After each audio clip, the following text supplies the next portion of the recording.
plan was already done, and we started excavation. And I get a call saying from the site engineer saying that, "Ma'am, you have to come and take a look." Soil was so bad.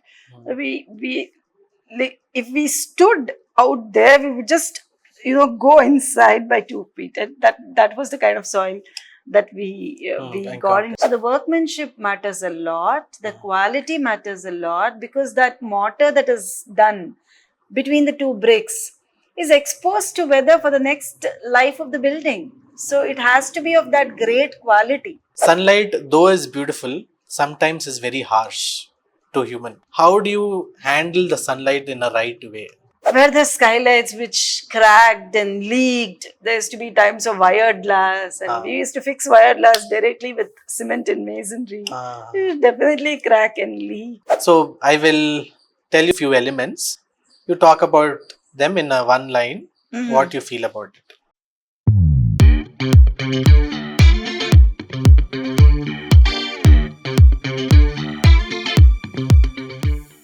Our guest today is architect Pratima Seethur. Raised amidst the valleys of Chikmagaluru and as the daughter of a civil engineer, she developed a deep connection with both nature and the built environment from a very young age. Inspired by her father's dream and driven by her own passion, she chose architecture as her profession. Influenced by architects like Krishna Rao Jaisim and Chitra Vishwanath, she continues to pursue an approach to architecture that is rooted in ecology, sustainability, and a deep respect for nature. Without further delay, let's welcome architect Pratima Seethur. Hello, ma'am. Thank you so much for agreeing to do podcast with me. Hi, Gautam. Hi. The first fascinating thing that caught my eyes when I came to your office, that boulder, huge boulder, right in the center of the office, and even the background we can see many boulders. That it's so fascinating. Can you talk about those boulders? Like, was it on the site? Like, is there any story behind it that you would like to share? Because it's rare to see such boulders in Bangalore.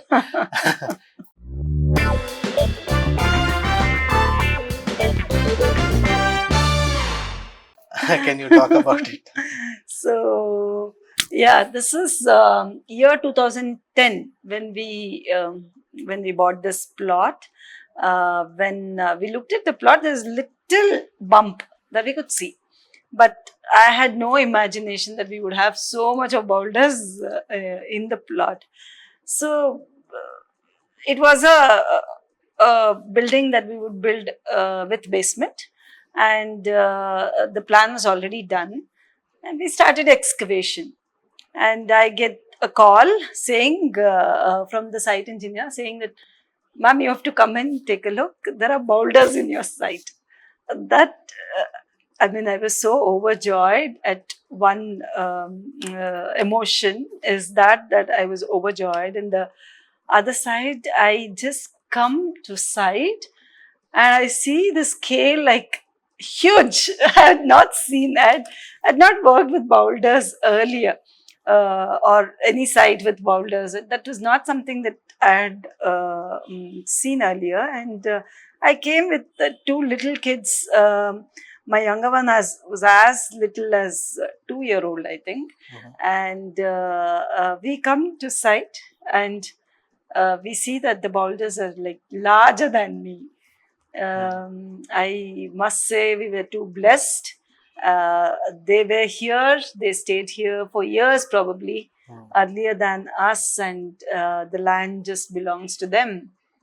And we as a family, yes, of course, it was the first and the last if we had between me and my husband, to whether, when I was saying that we had to retain the boulders, and he was like, "I have paid so much per square feet, what would you do with these boulders inside the house?" It was something that he could not imagine at that time. That was the first and the last if we had related to the home building. But we went on to keep them, and they're so beautiful now. So yeah, we didn't have to change the plans much, not at all. Neither did we spend money to get rid of them. We just moved one boulder from A location to a B location, because that was it was a loose boulder. That's the one you see in the center of the office. Rest of them I just retained and did nothing at all. Since your kids were so young, wasn't a safety a question? A thing that, okay, what if they hit that stone? What if they play around? I think this whole thing comes from a space where today everybody wants to protect their children to that extent. You know, I would look at it as some space for adventure. I mean, they literally had like a rock garden inside the house as little kids.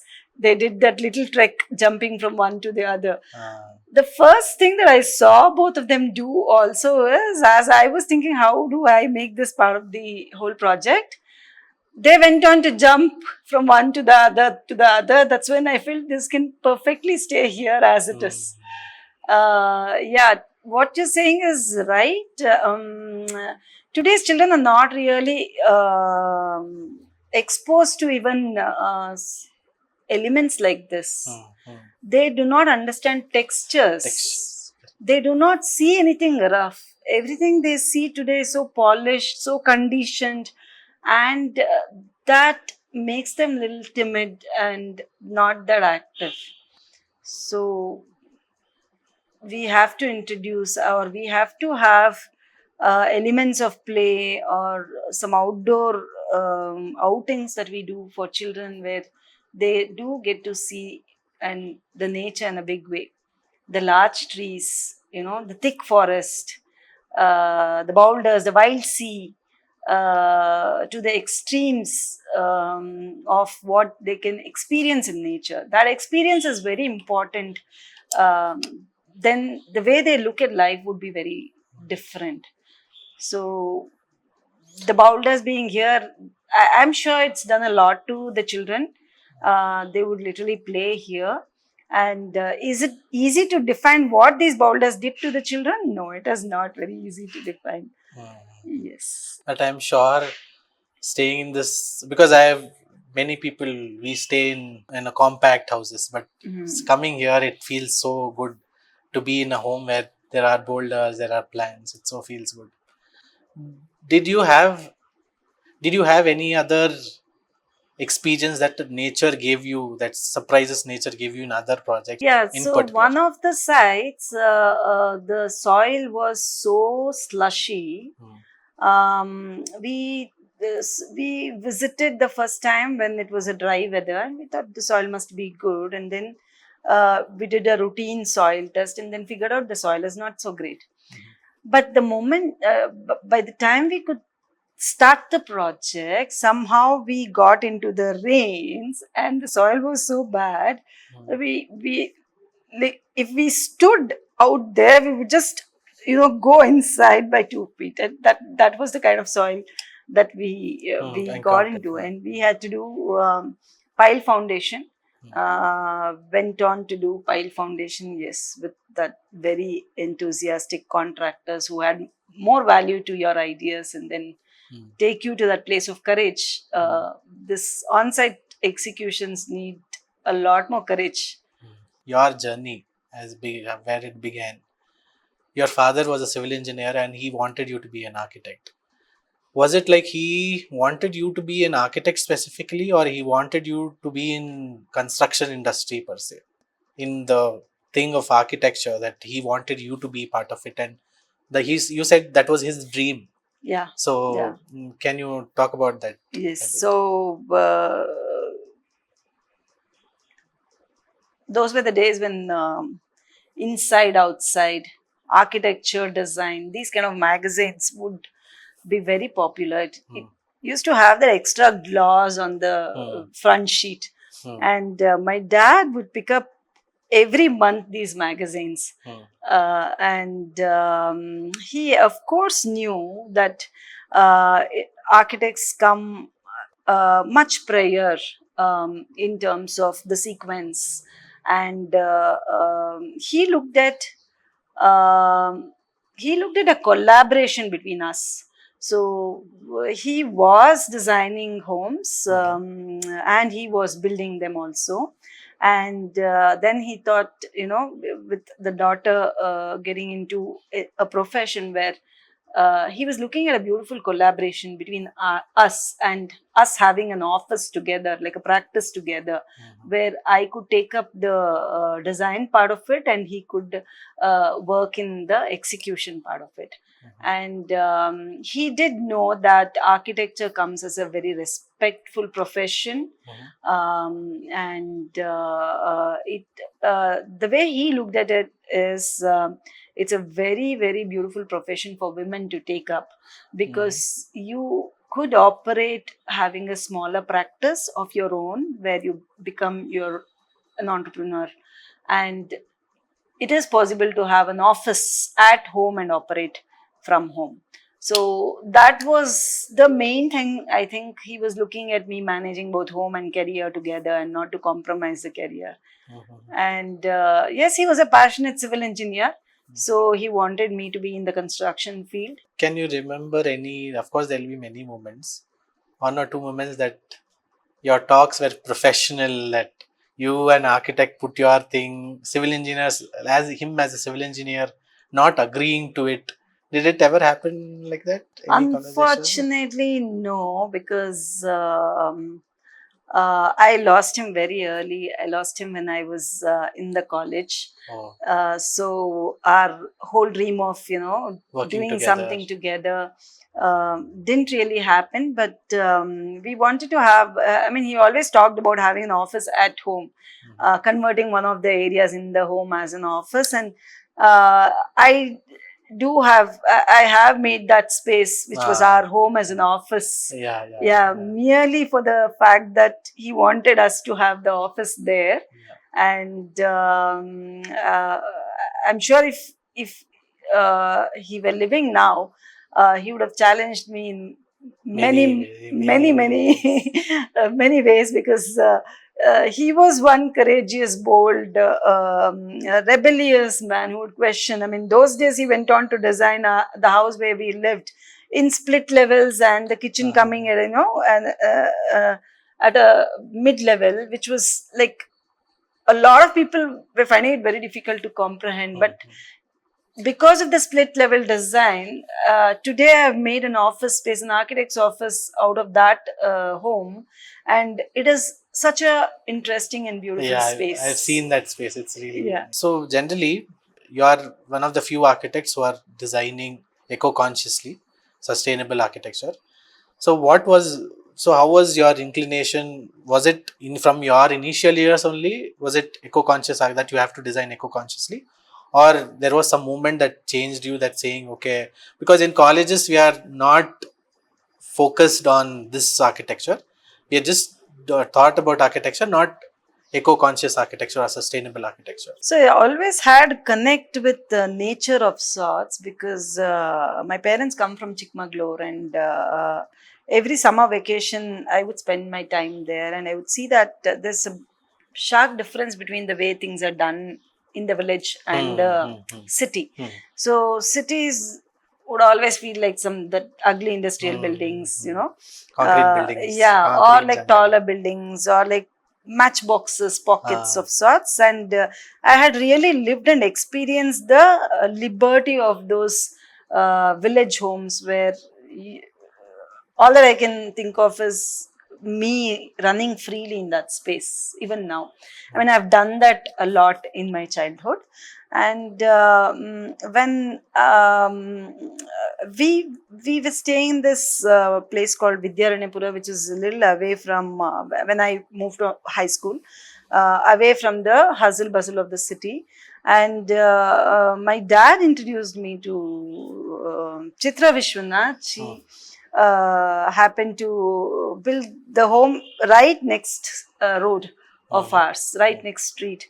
And that's when I saw that there was some essence of earthiness in that house. I saw her home coming up at various stages, and yes, and I could see that a lot of that, what I could see back in my village, as a material or as a sense of very nature friendliness, I could see in that construction, and it was very beautiful also to see that basement, which felt very cool as you go inside in the basement, and it.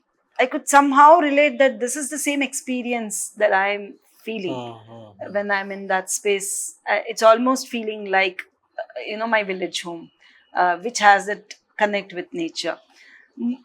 More and beyond than this is, we went on to meet one artist, Jinan. Mhm. He was a terracotta mural artist who did a lot of terracotta mural works. Very nature based, five element based kind of a thing in my student times. Mhm. And from Jinan, who was from Kerala, and a bit of Laurie Baker, that we went on to read and study in the college. And then in the later semesters, I got to meet architect Jaisim. So we also watched few of Jaisim sir's work closer to college that was getting built. I think sir was building Anandnag's home near, where we could see like there was a roof which he had done with terracotta inserts in them, which I think that day particularly we went late in the evening and we were there, and we could really see that some light is coming into the home through that. So it looked like Magical. stars in the sky. That's how magical it felt at that hour. And again, a very powerful nature element coming into the space. So that kind of, and I had met architect Jaisim in the day I visited his office to just give a job interview, is when I decided, no, I'm going to be working in this space as an architect. Jayanagar office. Jayanagar office. So, since you've designed a lot of sustainable buildings, or you've dealt with the industry of eco-conscious architecture, what is the misconception that frustrates you or makes you feel bad? That one misconception for me is, it is sustainable architecture is only for economical weaker sections. It's nothing related to wealthy people.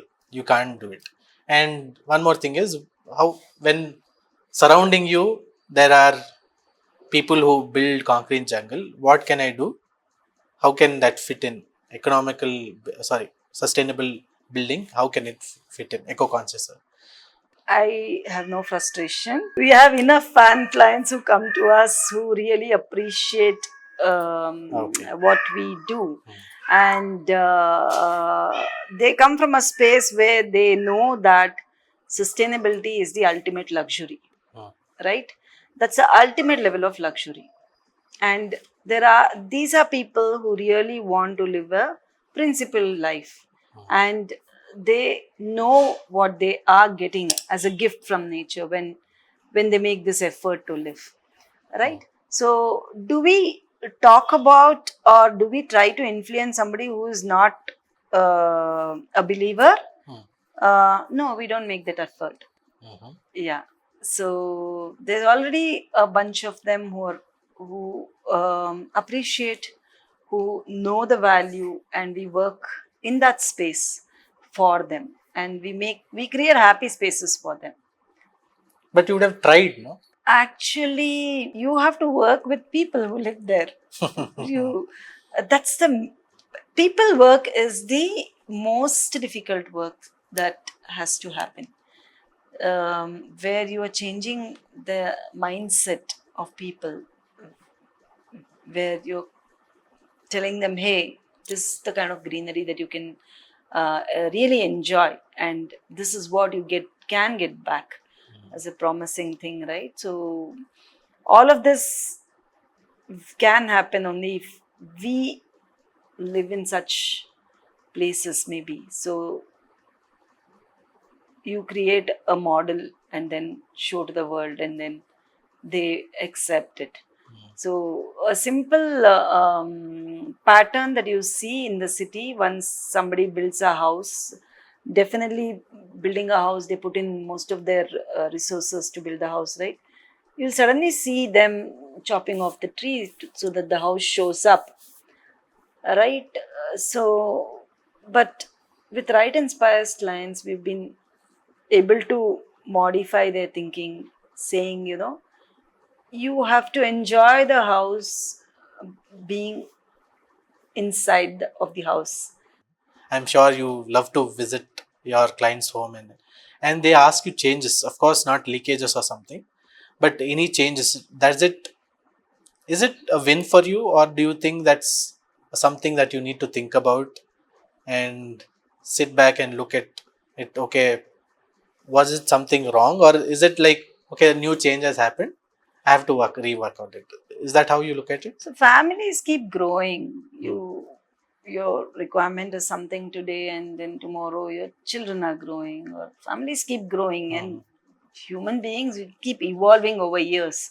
So what I was, earlier, 10 years earlier, I'm a different person today. Similarly, some makeover in the home, some upgrades, some change is always good. The thing that you mentioned earlier about maybe some leaks or, those kind of aspects, especially you mentioned that related to eco-conscious architecture, it happens when there is poor workmanship in the project. So with this style of architecture, it's a pure art, it's a craft, right? And we need those beautiful hands, skilled men, to build this with passion, with as much passion as the architect is putting into the design. The same amount of passion is required in every person who is there on site. We want them to operate from that sense of involvement in the process. Where they get involved, they will build things right. The first layer of brick to last thing that is done, their work that is done, is all visible and transparent to everyone.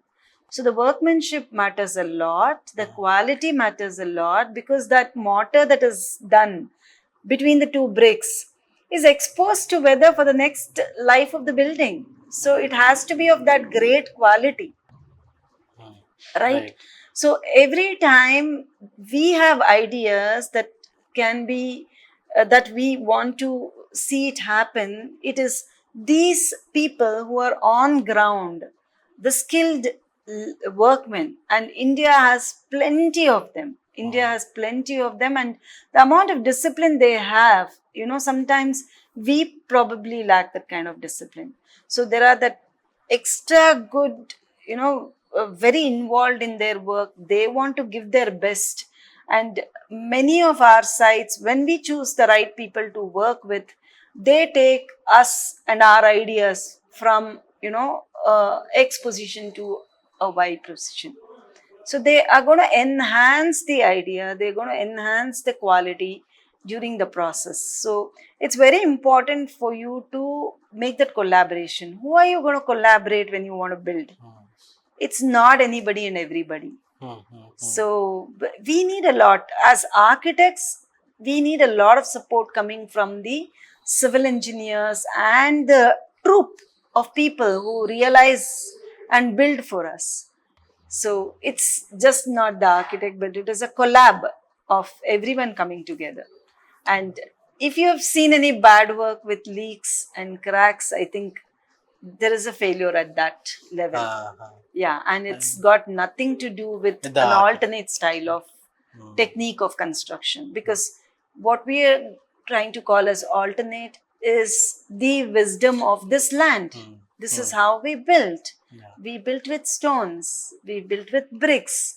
So concrete didn't exist then. Actually, the concrete is alternative. Is Yeah. supposed to be as called as Yes. alternative thing. Yes. And I'm really glad that you actually called it a collab, and you've talked about the craftsmanship. And you said you choose people. What is the one thing that you actually question them before you take them into your project? Or what is that one quality that you try to find if they're connecting with you? Are they excited about this? Okay. Are they going to give me 100% involvement? I would want a 200% involvement. So that the enthusiasm and the excitement to do the project together. Hmm. I think it comes from that first space. Okay. Yes. How do you know if they're enthusiastic or not, if I may So ask? the involvement in and the curiosity in knowing what the project is all about, Ah, and trying to say that this is what I mean. You can almost make out the kind of questions they ask. hmm. That will show you, or you could judge from there to what level they would want to finish the project. Mhm. So you'll get to know it from initial days only. You'll get to know, okay, if Yes. these are people are right people. Yes. If not, you try to avoid them and bring in new Yeah. people or Yeah. something like Yeah. that. Yeah. Okay. So many at times we have team of people who we keep working with quite often. And I have this thing where I say, I tell my clients, a known devil is better than an unknown angel. So you at least know what you're True, going to true, get true, into, true. right? You can handle them well. Yeah, you can. You can handle them well. Yeah. In one of your projects, I remember there was the site was fully surrounded by buildings and there was no scope for natural light. Mm. You put natural light from the above skylight. Yeah. That is one of the major thing that you try to do in your homes. Yeah. Sunlight, though is beautiful, sometimes is very harsh to human people, especially now because of the global warming situation.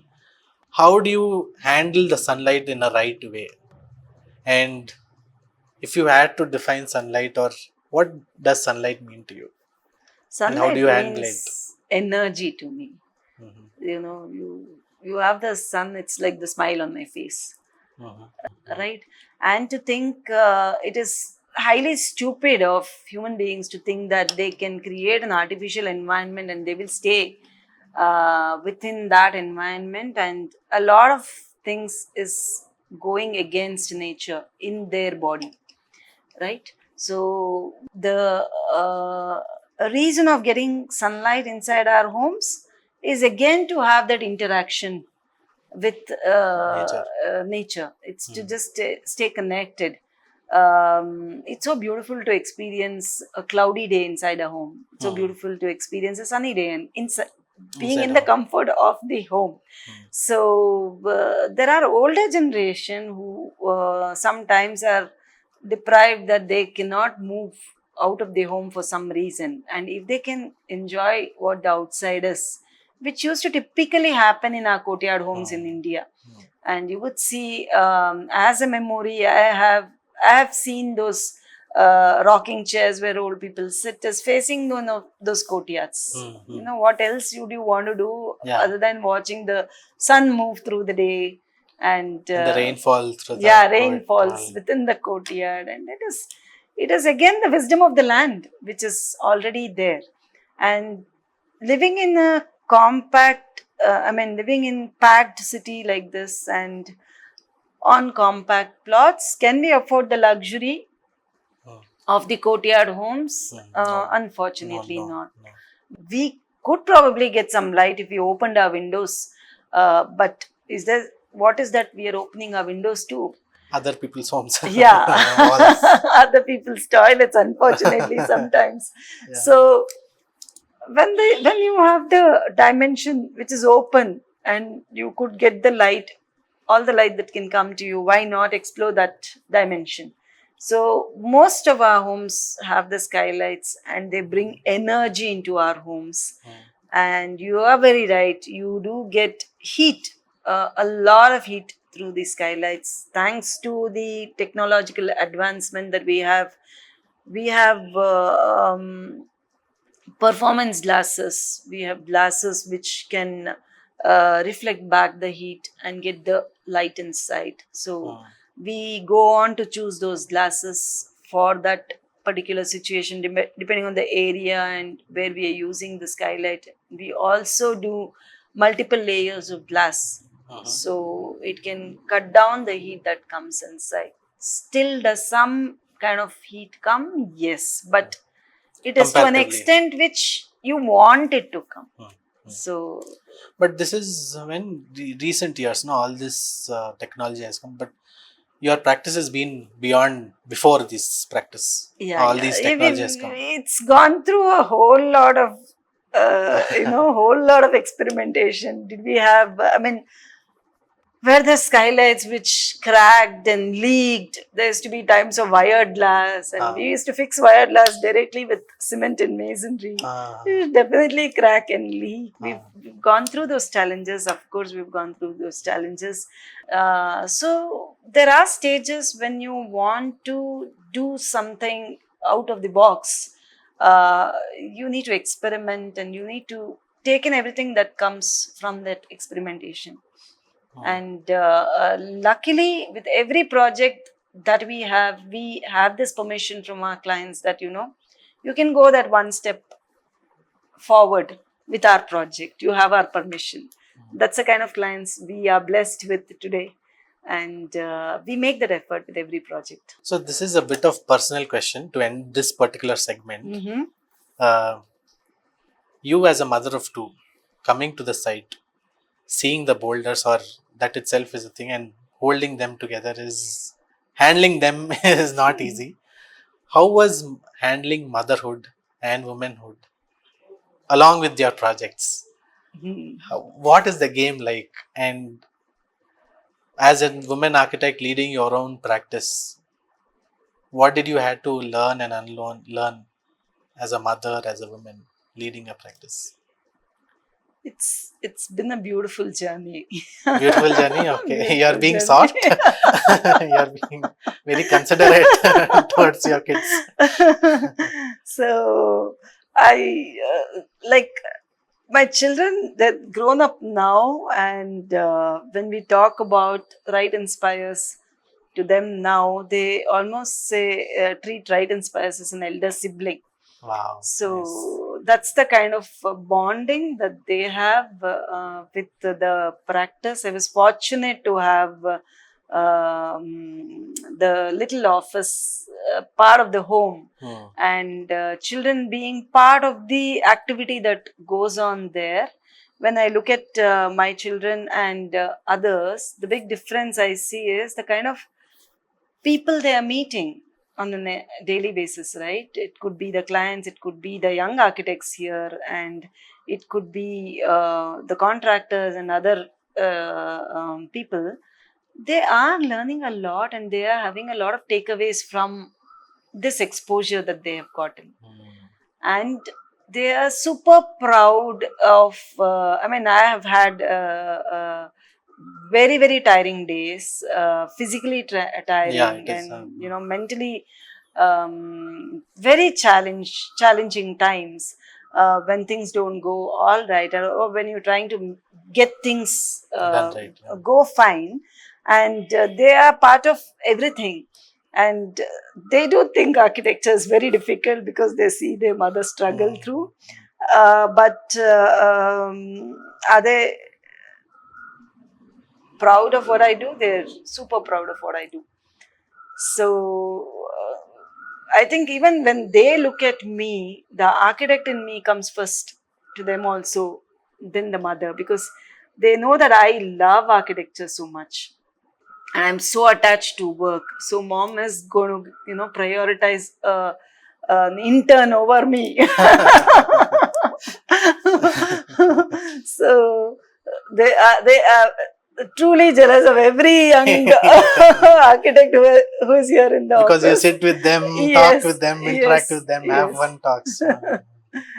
We are in second segment, which is, so we have people asking you questions through me. So I'll read out the questions to you.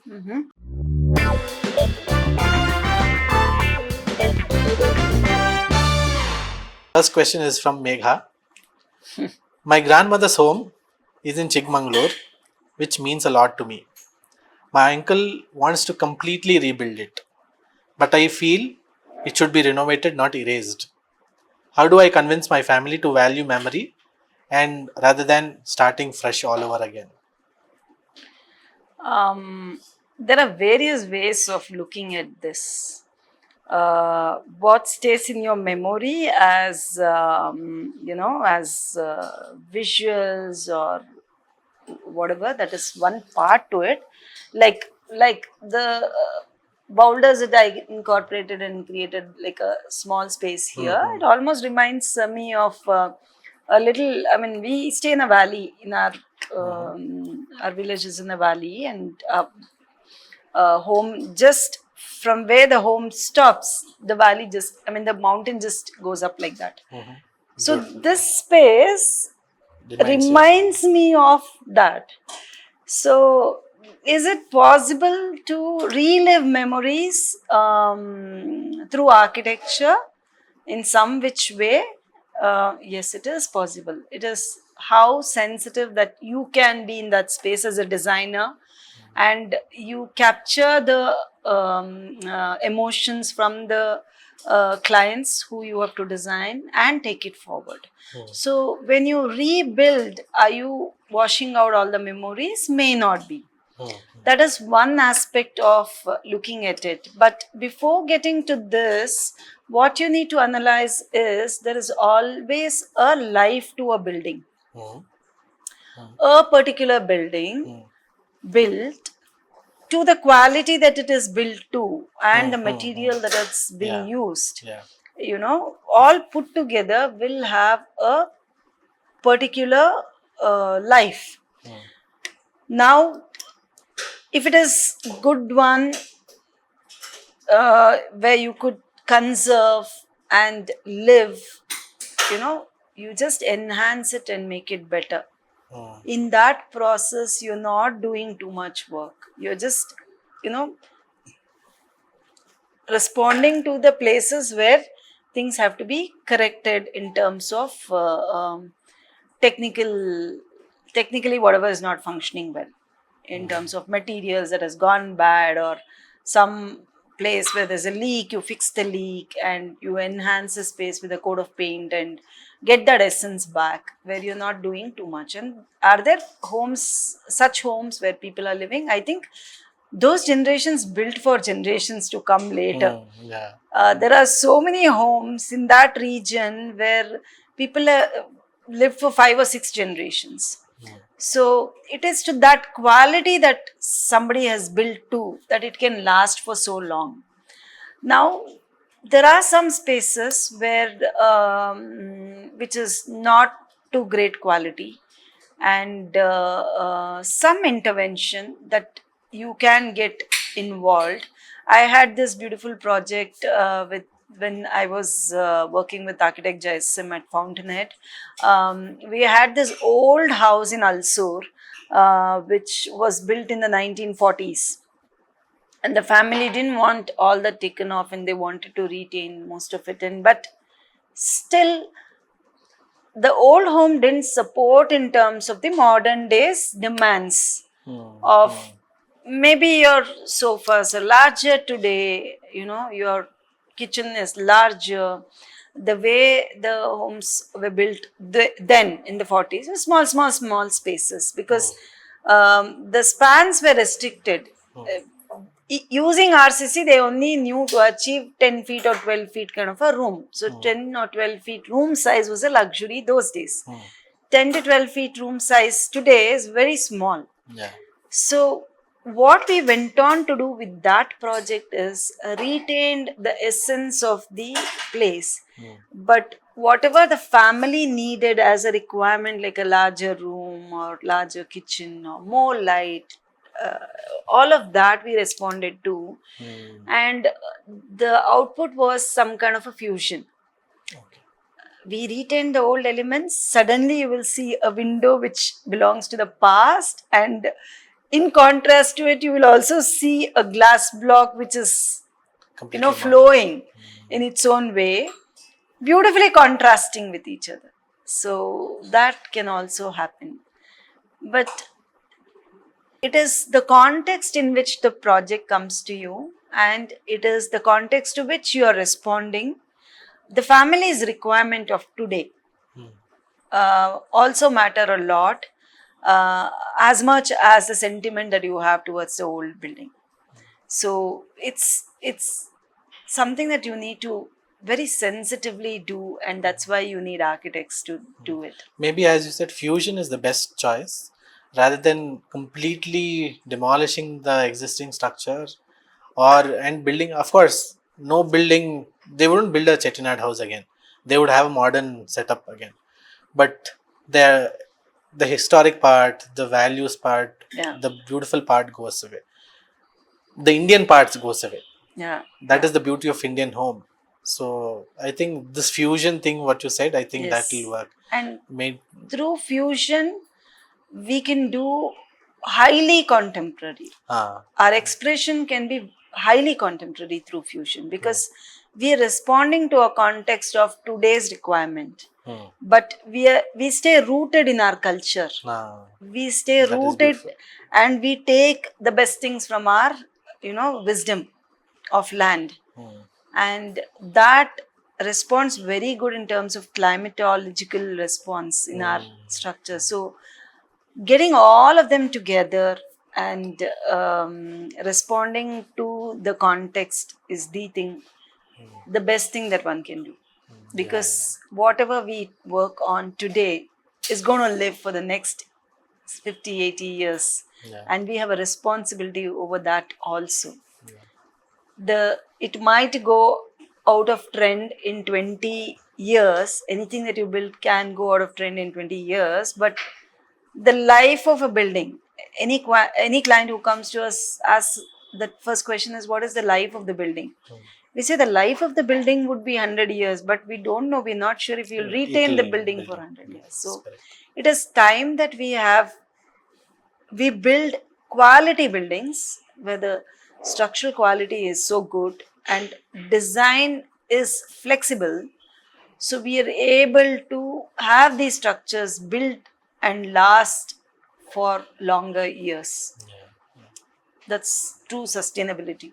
So Varun has this question. I've always been curious. How did the name Wright Inspires come about? Is there a story behind it? So Wright is after Frank Lloyd Wright. I think Okay. every architect will know about Frank Lloyd Yeah. Wright. And why Frank Lloyd Wright? This house, when I was building, my firm was Pratima Seetor Architects, the boring name, Okay. for a long time. Okay. And when I was doing this design and construction, it just went on, becoming very abstract day by day. A lot of add-on ideas as we worked on site and all of that. And I didn't have a reference point to refer to, just to kind of know whether I'm doing right things, or whether, I mean, you always need that one guide somewhere, in some sort of form. And that's when I figured out a lot of Frank Lloyd Wright's works are documented on the internet. And it used to just give me a lot of peace when I would start referring Wright's works. Just to see that, okay, there's somebody who's done this with so much courage. This has been realized. And to see that kind of documentation that there is on Wright's work is amazing. And that kind of reinforced my confidence and gave that, strength in me to kind of experiment a lot with this, my own personal space that we have built. That's when I felt we will name, and it was a new office that was coming up. It was the right time. So I just said, let me name it as Wright Inspires. So there's a lot of organic architecture that we do in our works. There's a lot of nature inspired concepts that we do also in our works, very similar to Frank Lloyd Wright's works. The right is also about being right. Maybe in terms of what is really right for the project, that right decision that you take, and you want to be right in the way you operate and do things. So the right practices that you need to follow being an architect, that also stands for the right, where you take away the W then, and then it is right. But most of common people connect with the right brothers. Yeah. Okay. So there is one more incident that I want to share with you, that I won't name the architect, but good architect. He asked me about my project's name. He said, Right RK. I told, who are you? Right RK.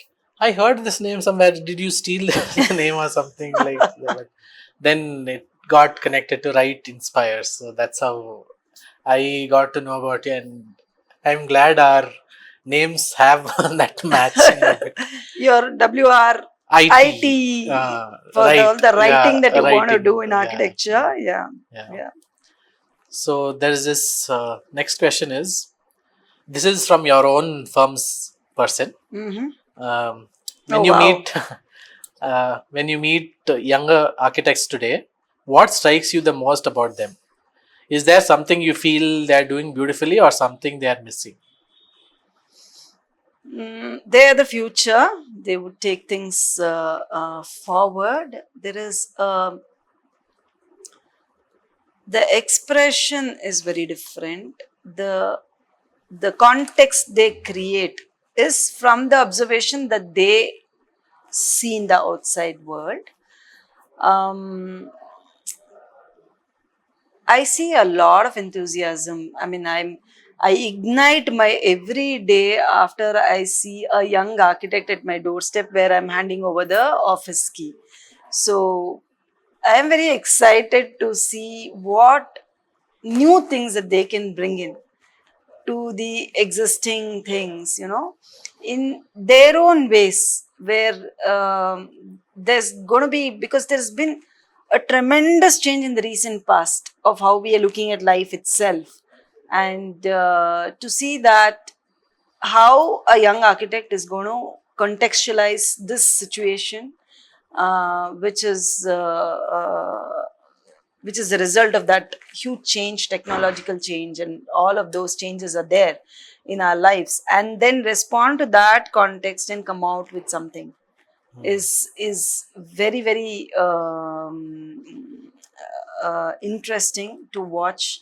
Practicing architects. So every young architect I meet, I will say, hey, every information is on your fingertip. Now you go follow, don't on your Instagram. Every other architect is on Instagram. Follow architects who are building the real buildings. Go and meet them in person. See who you connect to, and then create your own hero from there. Follow someone and start doing this. So architecture is not easy profession for today's generation, because today's generation comes with a lot of comfort, and architecture is still a struggling profession. But can it be exciting? Can it be fabulous? Can it be, very promising for the young architects? We've seen the contrast. Somebody who's a non-architect, very inclined about the happenings in this profession and showing interest in getting into architecture.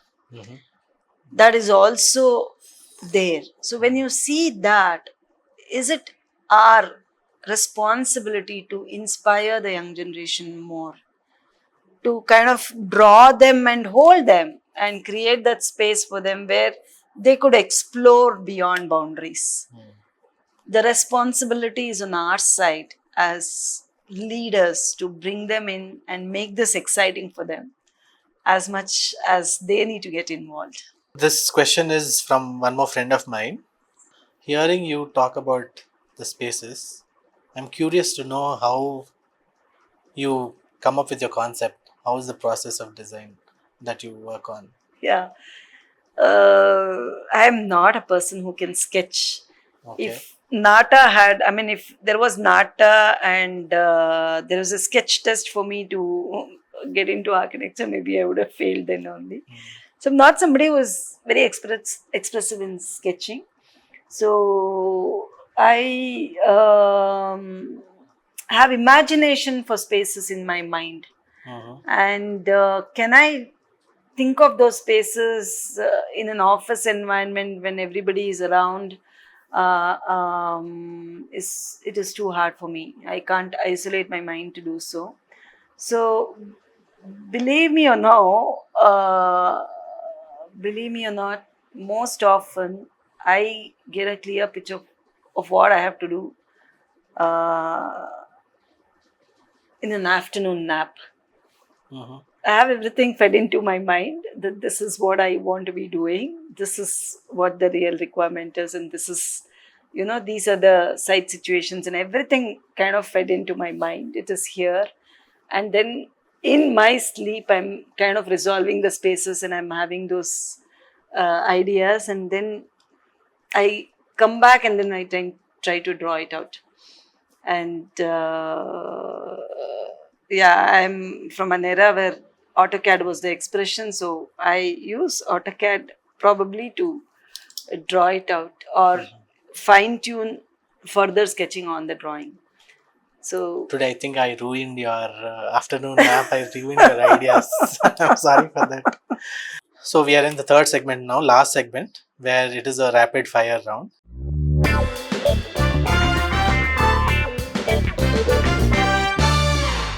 And this round is sponsored by my friends who run a studio called as Ape Studio. A stands for architecture, P stands for products, and E stands for expedition. expedition. Traveling. Mostly. Okay. So they're into that. So they wanted me to give a small sketchbook. Oh, for thank you so much. So Hopefully, I use this sketchbook. you can write write anything. So I will tell you a few elements. You talk about them in one line. What you feel about it? Brick. Brick is excitement. Terracotta. Terracotta is expression. Stone. Stone is energy. Wow. Glass. Glass is transparency. Mud. Mud is motherhood. Wow. So that's about the round. I have a final question. If architecture had not happened to you, who would Pratima Seethur be? Two other things which are very close to my heart is I love plants. So maybe I would have had a nursery of sorts. Okay. I love children. So probably I would run a Montessori or something. Thank you so much, ma'am, for doing this podcast with me. It was a very wonderful discussion. So you made me feel home. I was nervous initially, but you actually made me feel comfortable. Thank you so much for doing this. Thank you, Gautam.